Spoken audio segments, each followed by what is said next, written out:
Yangtze নদী চীনের চাংজিয়াং নামে পরিচিত। এই নদী এশিয়ার দীর্ঘতম এবং বিশ্বের তৃতীয় দীর্ঘতম নদী। এটি চীনের ইতিহাস, অর্থনীতি এবং সংস্কৃতিতে অপরিসীম গুরুত্বপূর্ণ ভূমিকা পালন করেছে। চীনের পশ্চিম থেকে পূর্ব পর্যন্ত প্রায় ৬,৩০০ কিলোমিটার দৈর্ঘ্যের এই নদীটি চীনের বিভিন্ন প্রদেশ এবং গুরুত্বপূর্ণ শহরগুলোর মধ্য দিয়ে প্রবাহিত হয়েছে।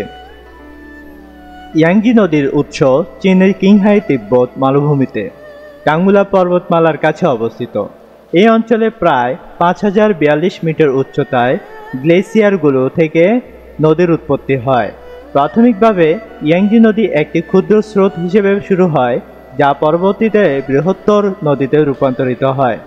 এই নদীর উৎসস্থলটি বেশ দুর্গম এবং উচ্চতা ও শৈত্যের কারণে এটি বিশেষভাবে শীতল। ইয়াংজি নদীর অববাহিকা প্রায় ১.৮ মিলিয়ন বর্গ কিলোমিটার এলাকা জুড়ে বিস্তৃত, যা চীনের মোট ভূখণ্ডের প্রায় ১৮.৮%। এই অববাহিকা চীনের কৃষি, শিল্প এবং পরিবহন ক্ষেত্রে গুরুত্বপূর্ণ ভূমিকা পালন করে। নদীর অববাহিকায় অসংখ্য ছোট বড় শহর এবং নগরীগুলো অবস্থিত, যা চীনের অন্যতম জনবহুল এলাকা। এই অঞ্চলে প্রচুর বৃষ্টিপাত হয় এবং নদীর পানি চাষাবাদ, সেচ ব্যবস্থা এবং পানীয় জল সরবরাহের প্রধান উৎস হিসেবে ব্যবহৃত হয়। ইয়াংজি নদী পশ্চিম চীনের কিংহাই প্রদেশ থেকে শুরু হয়ে পূর্ব চীনের সাংহাই পর্যন্ত প্রবাহিত হয়। এই দীর্ঘ যাত্রায় নদীটি 11টি প্রদেশের উপর দিয়ে প্রবাহিত হয়েছে। এই 11টি প্রদেশ হল কিংহাই, তিব্বত, Yunnan, Sichuan, Chongqing, Hubei, Hunan, Jiangxi, Anhui, Jiangsu এবং সাংহাই। ইয়াংজি নদীর মাঝে অনেকগুলো উপনদী রয়েছে, তার মাঝে হান নদী অন্যতম। এটি শানসি প্রদেশ থেকে শুরু হয়ে হুবেই প্রদেশের উহানে ইয়াংজি নদীর সাথে মিলিত হয়। এছাড়াও জিয়াংনি নদী সিচুয়ান প্রদেশে শুরু হয়ে চংকিং শহরের কাছে ইয়াংজি নদীতে মিলিত হয়। মিন নদী সিচুয়ান প্রদেশে প্রবাহিত হয় এবং লেসানের কাছে ইয়াংজি নদীতে মিশে যায়। তুও নদীও সিচুয়ান প্রদেশ দিয়ে প্রবাহিত হয়। জিনসা নদী তিব্বতী মালভূমি থেকে শুরু হয়ে ইয়াংজি নদীতে যুক্ত হয়। উ নদী গুইজৌ এবং চংকিং প্রদেশ দিয়ে প্রবাহিত হয়। এছাড়াও ইয়াংজি নদীর অনেক উপনদী আছে, তার মাঝে গান নদী জিয়াংশি প্রদেশের মধ্যে দিয়ে প্রবাহিত হয়েছে। হুয়াই নদী হ্যানান, আনহুই ও জিয়াংশু প্রদেশের মধ্যে দিয়ে প্রবাহিত হয়ে ইয়াংজি নদীতে মিলিত হয়েছে, আর জুং নদী হুবেই প্রদেশের মধ্যে দিয়ে প্রবাহিত হয়েছে। ইয়াংজি নদীর তীরে চীনের অনেক বিখ্যাত শহর অবস্থিত, যা অর্থনৈতিক, বাণিজ্যিক এবং সাংস্কৃতিক কেন্দ্র হিসেবে গড়ে উঠেছে। তার মাঝে চংকিং শহরটি দক্ষিণ পশ্চিম চীনের একটি বৃহত্তম অর্থনৈতিক কেন্দ্র। উহান শহরটি চীনের মধ্যস্থলে অবস্থিত। এটি চীনের বৃহত্তম অভ্যন্তরীণ বন্দর এবং একটি গুরুত্বপূর্ণ শিল্প ও বাণিজ্যিক কেন্দ্র।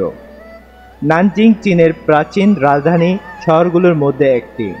সাংহাই হল চীনের প্রধান অর্থনৈতিক কেন্দ্র এবং বিশ্বের অন্যতম ব্যস্ততম বন্দর শহর। এটি চীনের অর্থনৈতিক প্রবৃদ্ধির প্রতীক। ইয়াংজি নদীর অববাহিকা চীনের অন্যতম উর্বর অঞ্চল এবং প্রধান খাদ্যশস্য উৎপাদনকারী এলাকা। এখানে বিভিন্ন ধরনের শস্য, বিশেষ করে ধান, গম এবং ভুট্টা চাষ হয়। নদীর পানি চাষাবাদের সেচের জন্য ব্যবহার করা হয়, যা চীনের খাদ্য উৎপাদনে গুরুত্বপূর্ণ ভূমিকা পালন করে।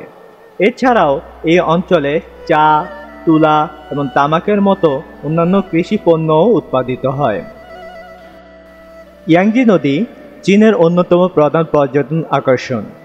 পর্যটকরা এখানে নদীর প্রাকৃতিক সৌন্দর্য, ঐতিহাসিক স্থান এবং সাংস্কৃতিক ঐতিহ্য উপভোগ করতে আসেন। থ্রি গর্জেস ইয়াংজি নদীর মধ্যবর্তী অঞ্চলে অবস্থিত 3টি গিরিখাতের কুতাং উ শিলিং এর অভূতপূর্ব প্রাকৃতিক দৃশ্য তৈরি হয়েছে। এটি চীনের অন্যতম বিখ্যাত পর্যটন কেন্দ্র। তাছাড়া থ্রি গর্জেস ড্যাম বিশ্বের বৃহত্তম জলবিদ্যুৎ প্রকল্প। এটি শুধুমাত্র একটি প্রকৌশল কীর্তি নয়, এটি একটি জনপ্রিয় পর্যটন কেন্দ্র। শিববজাই প্যাগোডা ইয়াংজি নদীর তীরে অবস্থিত। এটি 12 তলা বিশিষ্ট। এই প্যাগোডাটি চীনের ঐতিহাসিক এবং স্থাপত্যিক ঐতিহ্যের একটি উদাহরণ। লেজিং গর্জ ইয়াংজি নদীর একটি গিরিখাত, যেখানে প্রাকৃতিক সৌন্দর্য এবং প্রাচীন চীনা স্থাপত্য একসাথে দেখা যায়। ইয়াংজি নদীতে অনেক গুরুত্বপূর্ণ বাঁধ নির্মাণ করা হয়েছে, যা চীনের বিদ্যুৎ উৎপাদন, বন্যা নিয়ন্ত্রণ এবং পানি সংরক্ষণে গুরুত্বপূর্ণ ভূমিকা পালন করে। উল্লেখযোগ্য বাঁধগুলোর মধ্যে রয়েছে থ্রি গর্জেস ড্যাম, যা বিশ্বের বৃহত্তম জলবিদ্যুৎ বাঁধ এবং চীনের বিদ্যুৎ চাহিদার একটি বড় অংশও পূরণ করে। এটি বন্যা নিয়ন্ত্রণ এবং জাহাজ চলাচল সহজতর করার জন্য ব্যবহৃত হয়। গেজহোবা ড্যামটি হুবেই প্রদেশে অবস্থিত এবং বিদ্যুৎ উৎপাদন ও সেচের জন্য ব্যবহৃত হয়। শিলুরু ড্যাম সিচুয়ান প্রদেশে অবস্থিত এবং জলবিদ্যুৎ উৎপাদনের জন্য ব্যবহৃত হয়। ইয়াংজি নদী প্রাচীনকাল থেকে বেশ কয়েকটি বড় বন্যার সাক্ষী হয়েছে, যা চীনের ইতিহাসে উল্লেখযোগ্য ক্ষতি করেছে। 1931 সালে বন্যা, যা চীনের ইতিহাসে সবচেয়ে মারাত্মক বন্যা হিসেবে বিবেচিত হয়। এই বন্যায় লক্ষাধিক মানুষ প্রাণ হারায় এবং কোটি কোটি মানুষ ঘরবাড়ি হারায়।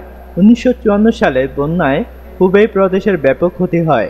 এর ফলে চীন সরকার ইয়াংজি নদীতে বাঁধ নির্মাণের উদ্যোগ গ্রহণ করে।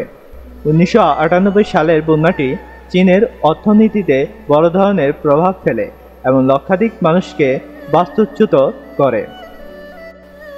বর্তমানে ইয়াংজি নদী চীনের অর্থনীতি, পরিবহন, কৃষি এবং বিদ্যুৎ উৎপাদনে একটি অপরিহার্য ভূমিকা পালন করে। নদীর পানি চীনের কোটি কোটি মানুষের জন্য পানীয় জল সরবরাহ করে এবং কৃষিক্ষেত্রে সেচের জন্য ব্যবহৃত হয়। এছাড়াও নদীর মাধ্যমে চীনের বিভিন্ন শহর এবং প্রদেশগুলোর মধ্যে সহজে পণ্য পরিবহন সম্ভব হয়, যা চীনের অভ্যন্তরীণ বাণিজ্যে গুরুত্বপূর্ণ ভূমিকা পালন করে। যদিও ইয়াংজি নদী চীনের উন্নয়নে অপরিসীম ভূমিকা পালন করে আসছে, নদী দূষণ, বাস্তুতন্ত্রের পরিবর্তন এবং জলবায়ু পরিবর্তনের প্রভাব বর্তমানে নদীটির জন্য বড় চ্যালেঞ্জ হয়ে দাঁড়িয়েছে। নদীর বাস্তুতন্ত্র সংরক্ষণ এবং টেকসই ব্যবহারের জন্য চীন সরকার বিভিন্ন উদ্যোগ গ্রহণ করেছে। ইয়াংজি নদী চীনের অন্যতম গুরুত্বপূর্ণ প্রাকৃতিক সম্পদ এবং এর ভূমিকা চীনের ইতিহাস, সংস্কৃতি এবং অর্থনীতিতে অমূল্য। নদীটির টেকসই ব্যবহার এবং সংরক্ষণ নিশ্চিত করতে হলে বর্তমান এবং ভবিষ্যৎ প্রজন্মের জন্য এর গুরুত্ব অপরিসীম। আজকের এই প্রতিবেদনটি এই পর্যন্ত। দেখা হচ্ছে পরবর্তী প্রতিবেদনে। সেই পর্যন্ত অপেক্ষা করুন। ধন্যবাদ।